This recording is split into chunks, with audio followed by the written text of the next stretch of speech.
to The Truth in This Art. I am your host, Rob Lee. Thanks for listening. Please continue to share, subscribe, and review this great podcast. And if you're looking for candid conversations on arts and culture, you found the right spot. Today, I'm in conversation with a seasoned illustrator and designer based in Baltimore, Maryland. He's been in the biz for over 15 years, slinging artwork for book covers, beer bottles, t-shirts, comics, posters, magazines, and he's always thirsty for more. His clients include Autobar, Soundgarden, Creative Alliance, Baltimore Magazine, Creeporama, Trogs Independent Brewing, Threadless, Atomic Books, Lido Pizza, Live Nation, and many, many more. Follow his Instagram at Eyeball Fortress. Please welcome Devin Watson. Welcome to the podcast. Oh my God, have I really done all that crap? Yeah, I had to take a couple deep breaths because it's I love funny. The flourish that you put on posters. Yeah, it's you try to give, like, some people have told me when I do the intro, when I actually get it right, because I practiced multiple times before I actually had the guest on, because I get like super nervous when the guest is on. I was like, all right, I'm gonna botch this. I'm gonna say something I don't know how to say. I'm gonna call you by my actual real last name versus your last name. It's ridiculous. I'll put it this way. I had a guest on, Kumasi Barnett, and his name is very similar to my girlfriend's name, which is Kumari. Okay. And I was like, you were like, hey, baby. Literally, I was like, I think I'm going to call you Kumariana. And then for like a week, I called her Kumasi. And she was like, what's happening? So there you go. Yeah. Peek into this 37-year-old's mind. Oh, I'm 37 too. Same Let's age. do it. Yeah. 1985? Yeah. What part of January? I'm August. Okay. Leo. Winter kid. Yes. January 20th, the beginning of everything that's great. Inauguration day. Yeah. So I want to go into, since we have part of the story, the beginning of the story, if you will. I want to start off with, before we get too deep into the pod, what is the Devin Watson story? Like, give us some of those details. Like, where did you grow up, and when did you realize you wanted to pursue design, illustration, the sort of work that you're in now? Well, what a big question. Let's go back. You need like wavy music, like Yeah, some people get thrown off by this, like, so are we going back to like the 80s, or are we going back to like last week? I cannot think of anything before COVID, because I think COVID might have lasted about 200 years. That's what it feels like, yeah. 100%. I grew up right outside of DC, Prince George's County. Mm-hmm. And I moved up to Baltimore when I went to college, UMBC. But I've always wanted to be an artist. I've always been drawing. Like, I've always had a pencil in my hand drawing something. And I've just known that deep down, like, drawing gives me this deeply satisfying feeling that nothing else can. So it's just always been something that I've pursued, like, since I was a little kid. That's the thing that I'm reading this book right now. I'll share it with you. It's I'm blanking on the name of the author, but it's called I think Death of an Artist. And he was the author. He's talking about how when people who call themselves artists, they're very restricted. They use that for other people. But the theme that you hear is, I've always wanted to do this, though. It's like, that's the true person, not someone that's like, hey, I kind of did this. I had a few guests I've had on who said it was very disappointing almost. Where it's like, yeah, I just kind of started doing it for the money. I was like, you can't say that. You should make money. Artists should think about money and all of that. But that you're doing it for that, because it's not always going to be there. It doesn't come immediately. Yeah. For me, it's the feeling of like, nothing is going to stop me from making art, Like, if you locked me in a room with nothing in it, with like, I would find a way to draw with like my toenail or something.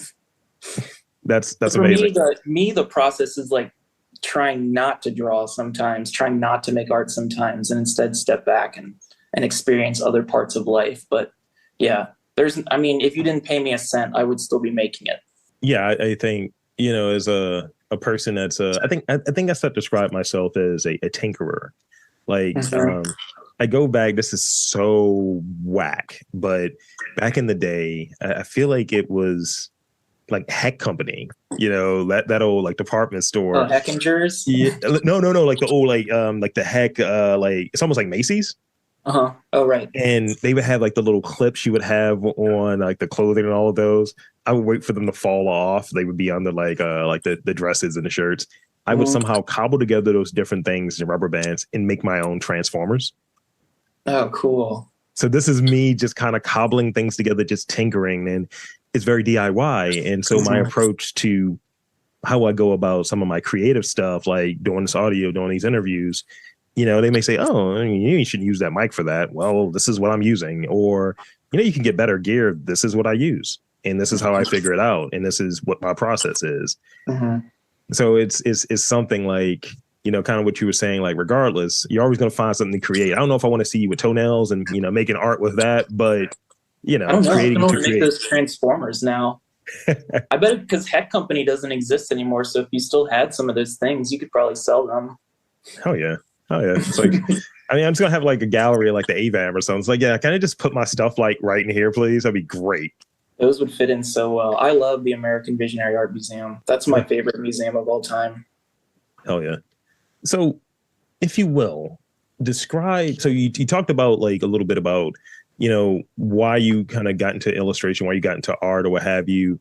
Why did you like choose this style of like work? Because you're working at a breakneck pace. You got a lot of work going on. Like you said to yourself, surprised I did all that stuff.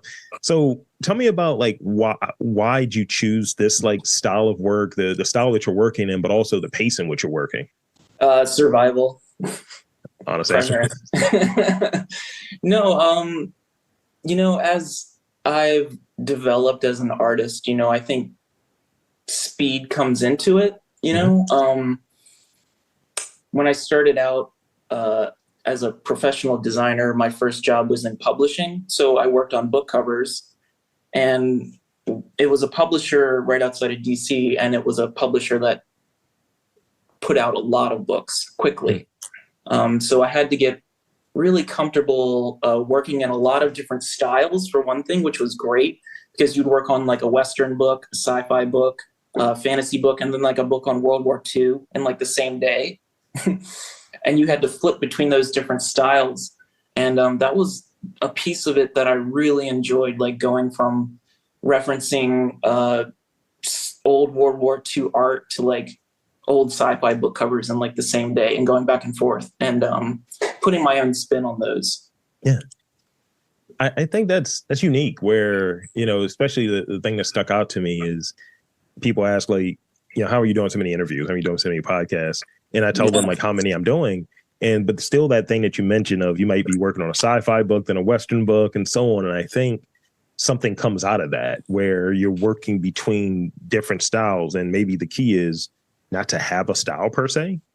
Mm-hmm. So which makes you able to like, if I can only talk to, artists that work in visual art, so only talk to musicians, I think that, that's not as interesting to me, but I think being able to have a curious conversation with someone that's, doing something that one, anybody that I bring on, I have at minimum cursory interest in, but generally I'm very interested in what these folks do and what the guests do.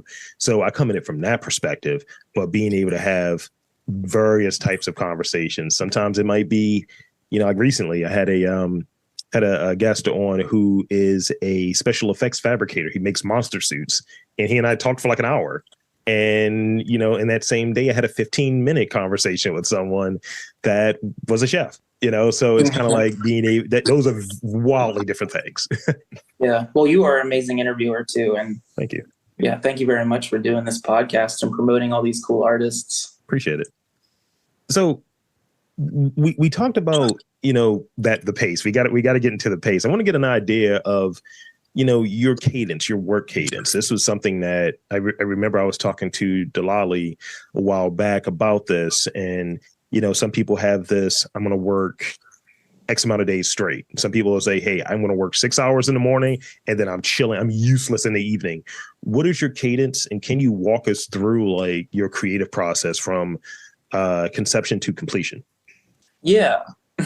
Actually, it's funny you mentioned the Death of the Artist book. I have another book that I love called, I think it's called The Daily Rituals of Artists. Yeah. Have you read that? I have a copy of that, and it's just like a couple paragraphs a chapter on maybe like 150 different artists and the way they work. And these are artists like throughout history, but some really, really peculiar like processes of working. I don't think I'm anything like that. Like I don't have to submerge myself in Jello or anything to like think of ideas, even though that sounds cool. But I think I'm always, a lot of times the project kind of tells me, again, we're talking about working in different styles. Sure. When I get a project, I'll do some research into the background, like a lot of maybe if it's a poster, I'll look into different poster styles and I'll kind of see like what jumps out at me. And then from there, I'll try to fit the project around that. Yeah. But for me, it's like consistency working. I tend to work every day, at least a little bit every day. Now that I'm freelance, sometimes I work more than like 8 days a week, but 25 hours. Yeah. 366 days a week. Yeah, I think it's one of the things where it's like I'm sure you read Steal Like an Artist, right? Yeah. And it had that Jerry Seinfeld example about having that dry erase board, and you put a check mark in every day you do your practice, whether it's for him writing jokes and your goal is not to break the chain. And I think it's that moment where I'm podcasting pretty regularly, but I have set in, on a Sunday, I'm probably not recording, but I might be working on questions or something like that. And because that's always trouble for me, coming up with questions and trying to find something that, that is going to be. You? No, I'm still here. It's going to be something that's interesting, something that catches the guest's attention, and something that the listeners are like, oh, wow, that's something that I can really take from that. I didn't know that about that person.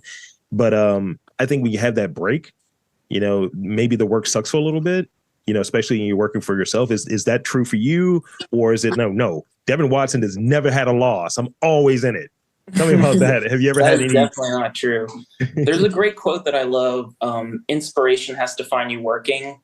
And it means that, you can have great ideas come to you, but if you're not kind of already rolling, these ideas are just going to kind of fall away, Yeah. So working every day, or at least looking at art every day, just to keep those ideas rolling is always part of my process. What were some of the artists that you dug kind of like growing up or what have you? Like, who were you into, like in terms of maybe comics or what have you, or even I guess even like posters. I mean, you're working in because you have a very distinct style, I must say, and I dig it, and I think it in some ways it's like unique, and in other ways it's like almost familiar, but I can't quite put my finger on it, which is something I really like. So who were you like influenced by, or who did you, to use the Austin Kleon, who did you steal from, in terms of influence? Everyone.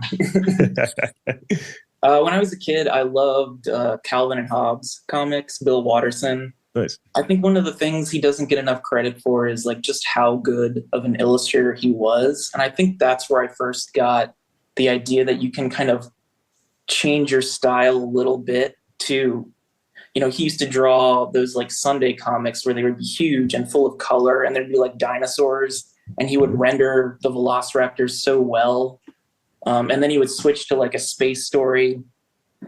So I always thought that was really fun that he could kind of dip into like one or two or three or four different styles, but still feel like it was in that same world. So that was really cool for me.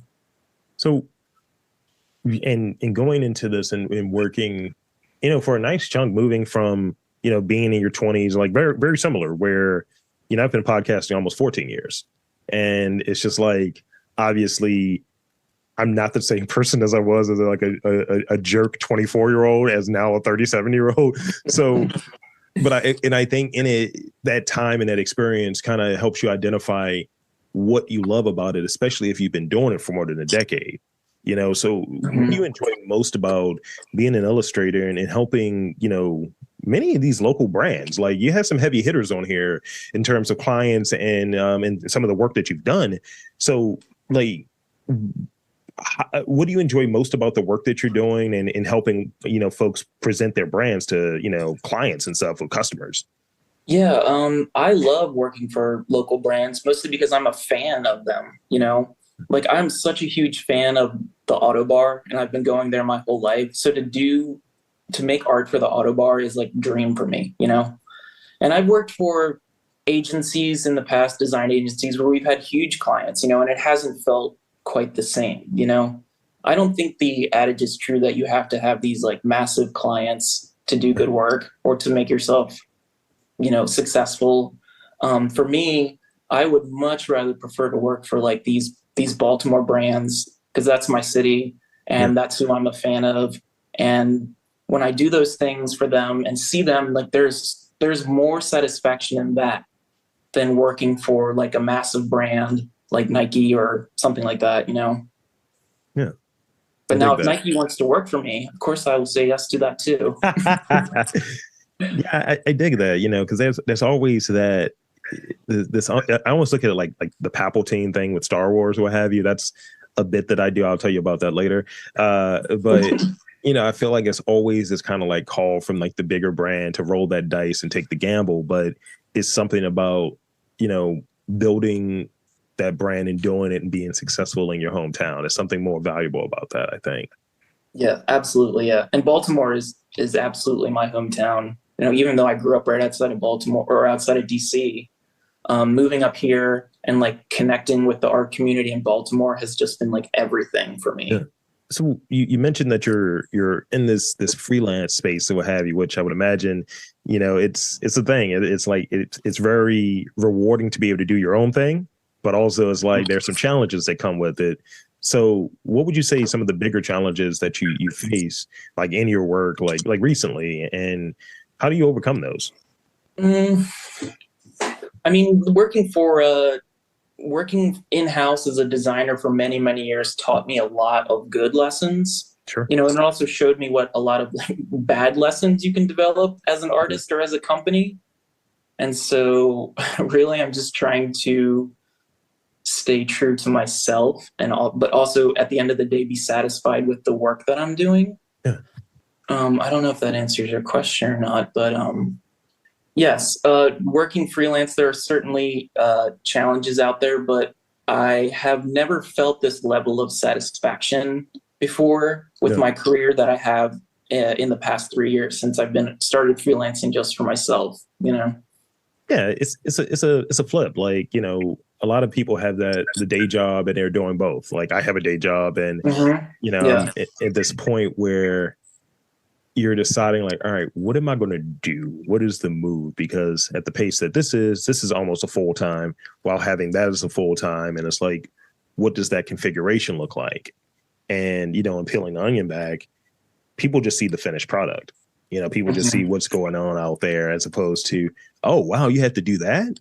You ate Right. asparagus for a week or what have you because you decided to pay for editing or whatever the case is. And, it's really interesting to get a sense of what those challenges are. Because we only talk about wins, but there always are challenges. It's, having this notion of I'm really going for it and it's really on me. So if this does not go well, there are people who are dependent on me, or if something happens to whatever the major tool, like let's say in I want to say in at the end of the first year of me doing this podcast, my computer blew up, the sound card just stopped working and smoke. And I was like, all right, how am I going to keep doing this podcast without the tools in which I need to do this podcast? So I had to figure it out to keep creating, because the thing for me is success, I suppose, is continually creating. Mhm. Yeah.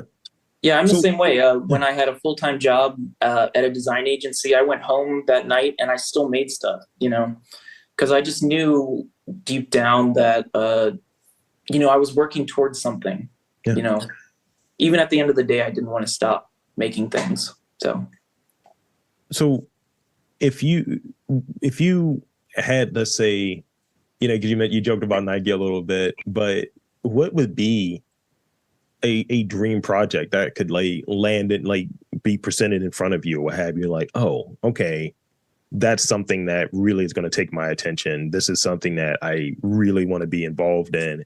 And this is something I can kind of maybe dive back into and kind of not do the freelance component of it, but really you know, work with someone else in a larger capacity? What is like a dream project that comes to mind for you?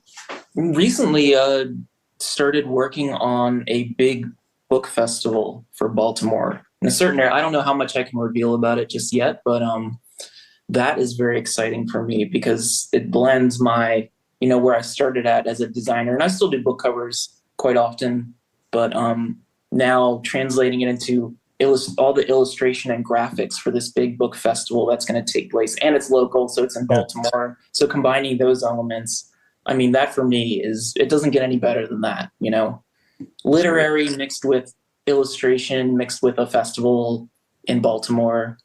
So talk to me about, we have, everyone's working hard, everyone's super talented. Tell me about luck or chance encounters that have helped you in your career.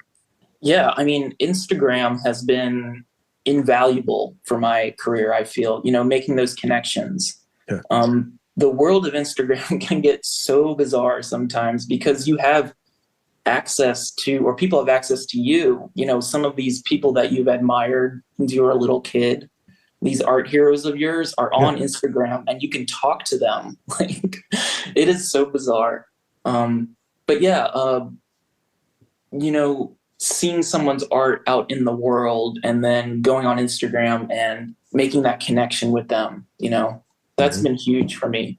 And that's really where a lot of my professional connections have come from. So I got two more real questions for you, and then you have those rapid fire questions. So I want to ask this about the cool things, because, I talked about the challenges earlier because, people don't peel that onion back so far, but I want to ask about cool things. So describe something that I don't know anything about cool things. Well, yes, you do. I'm sure you do. Tell me about something really cool that's happened to you recently because of your art that's somehow connected. It may not be directly connected. It may like be, I met this dude because I was working on this project or what have you, but maybe it is. But tell me about like something cool that's been a byproduct of your work. So working on the cover for Baltimore Magazine, Best of Baltimore. Congratulations, by the way, Cheers. on winning Thank Best you. of Baltimore.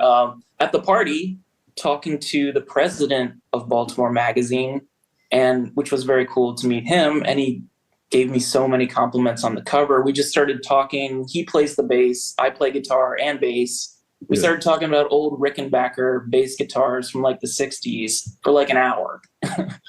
And so that was a totally surreal moment. And you're talking about Steve, right? Yeah. It's funny. When I worked for the Orioles back in the day, and he was back in the day, I was an event staff manager there. So he remembered me. He gave you the pat on the shoulder. He's like, "Good to see you in the magazine." All right, man. What a nice guy. Yeah. So this is the last real question I got for you, and thank you for sharing that, because I think being able to riff on things. I remember when I interviewed Rebecca Hoffberger, and somehow I got an interview out of it because we were just like hanging out, just riffing. Yeah, we were riffing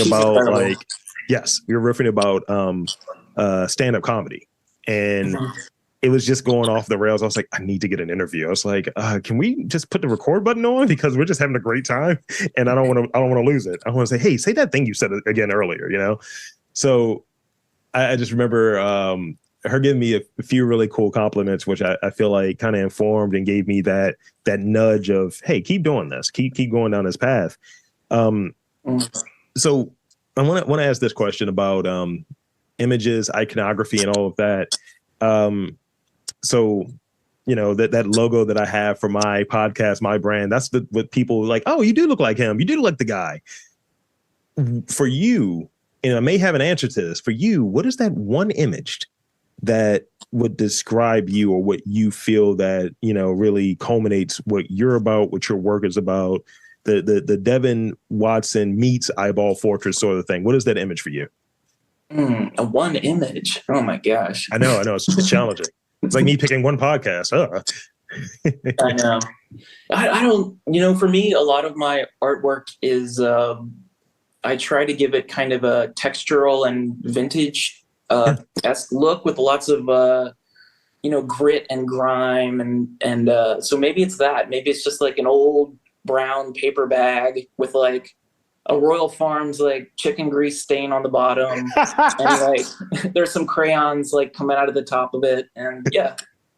That's great. Can we make this as a logo? Can we just get this on a t-shirt? Yeah, absolutely. This might be the Truth in This Art and Eyeball Fortress collab. Truth in this bag. Oh my God. That's just alcohol, then. The truth in this bag. That's right. So with that, I want to kick over a few rapid fire questions for you. So right, here goes. Why Eyeball Fortress? Why is that the handle? Because what I see in the world, I keep in my mind, like my mind's castle. Okay. I like that. Mm-hmm. And it sounds heavy metal. This is true. This is true. I was going through, what is it, Super 7? Like the toy maker.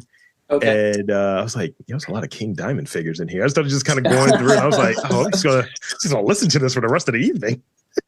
Oh man, I wonder if there's someone out there who has every King Diamond figure. Oh, look. I was this close. How many do you need of him? I was this close to wearing the face paint Halloween. It would have been great. Oh, that'd be awesome. What are you a snob about? We all have our things. Coffee tables. Specifically coffee tables. No, I don't know.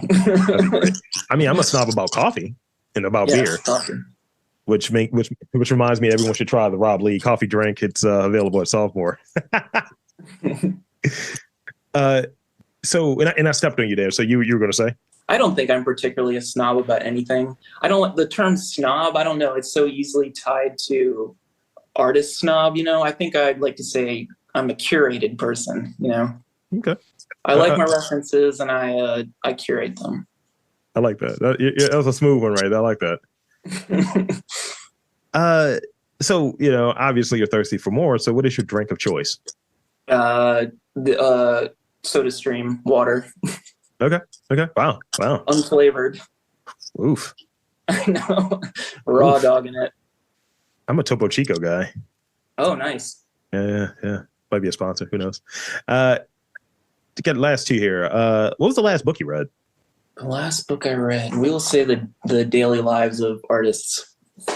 Okay. I pick up that book all the time and I just read a chapter or two. I think it's called Daily Rituals. Yeah. I had to remove that from my rapid fire question. As soon as you mentioned it, I was like, damn it. And I just took it out because it was already in there as a rapid fire question. Specifically that book? No. What was your daily artist ritual? That was one of the questions in there. Gotcha. Because that book is definitely at my partner's house. It's in the bathroom. Every time I'm in the bathroom, I am reading a chapter or two. Sorry to let you guys know my habits. Lastly, how many hours of sleep do you get? 8. Invaluable. You actually get 8 hours of sleep? Yeah, absolutely. Wow. Ever since I heard that guy on the Joe Rogan podcast that everyone talks about, he's like, if you don't get 8 hours of sleep, you're going to have like Ronald Reagan brain and influenza. Oh, no. It's crucial. I need to get my 8 hours then. I'm doing like 6. 6? Has to be at least 7. I gotta get it up. Gotta get those numbers up. Those are those are JV numbers. Yeah. Mm-hmm. So with that, I want to thank you for coming onto this podcast and chopping it up with me, sharing a little bit about your work and your background. And if you will, could you tell the fine folks where to check you out, website, social media, all of that good stuff? The floor is yours. Yeah, thank you so much for having me, Rob, and for having this podcast and promoting all these amazing artists and being a voice for artists and art and everything. Yeah, you can find me on Instagram at Eyeball Fortress or my website, design-watson.com, where I have a lot of prints and shirts and things for sale. And there you have it, folks. For Devin Watson, a.k.a. Eyeball Fortress, I am Rob Lee, saying that there's art in and around Baltimore. You just got to look for it.